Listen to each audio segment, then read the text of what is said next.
14 years ago, in the scorching desert of Arabia, a battle was about to begin, not just between two armies, but between truth and falsehood, between light and darkness.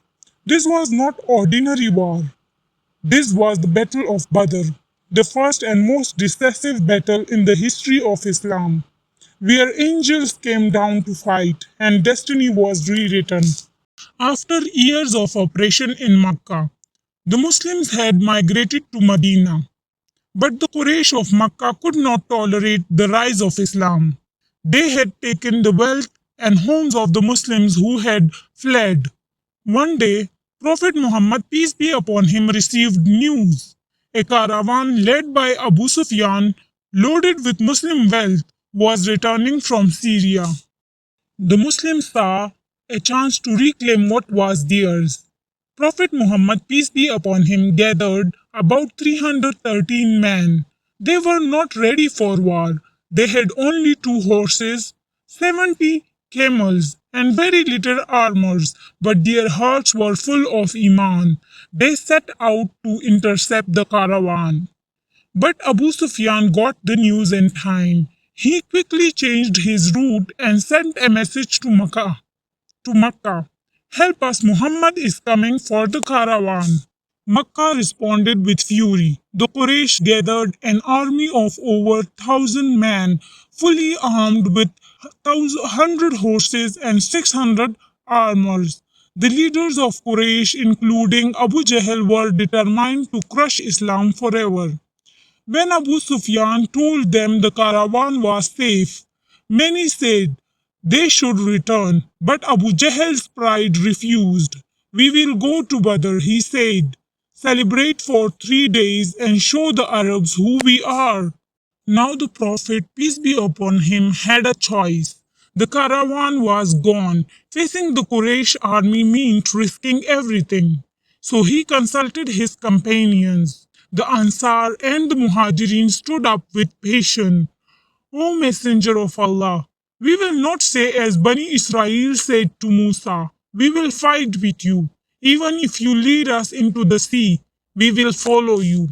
That night, Prophet Muhammad, peace be upon him, prayed and cried before Allah. O Allah, if this group is destroyed, there will be no one left to worship you. He raised his hands for so long that his cloak fell from his shoulders. And Allah responded, not just with acceptance, but with a miracle. 1,000 angels were sent down from the heavens to stand beside the believers.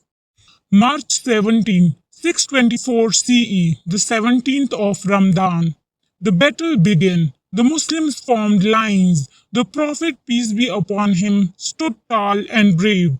The first to duel were 3 warriors from each side.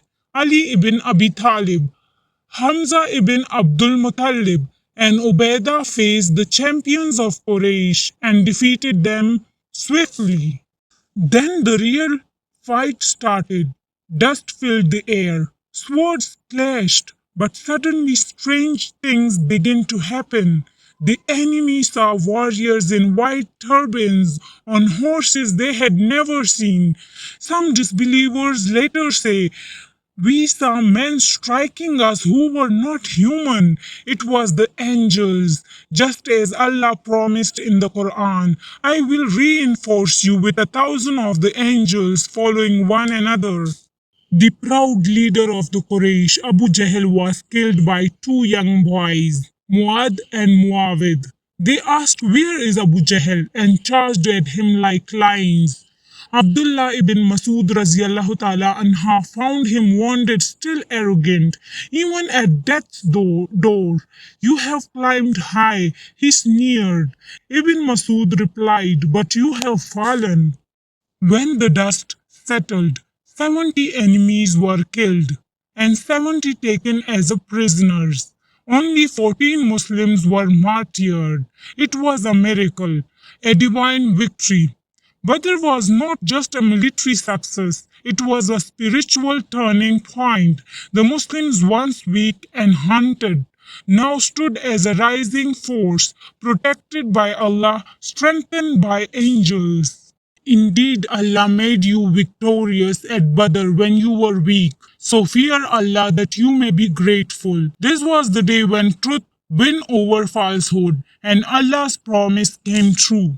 Badr teaches us that victory doesn't come from numbers or weapons. It comes from faith, unity, and trusting Allah.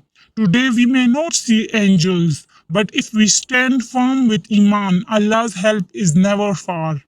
This was Badr, the battle where heaven met earth. If you find this video beneficial, please like, share and subscribe my channel.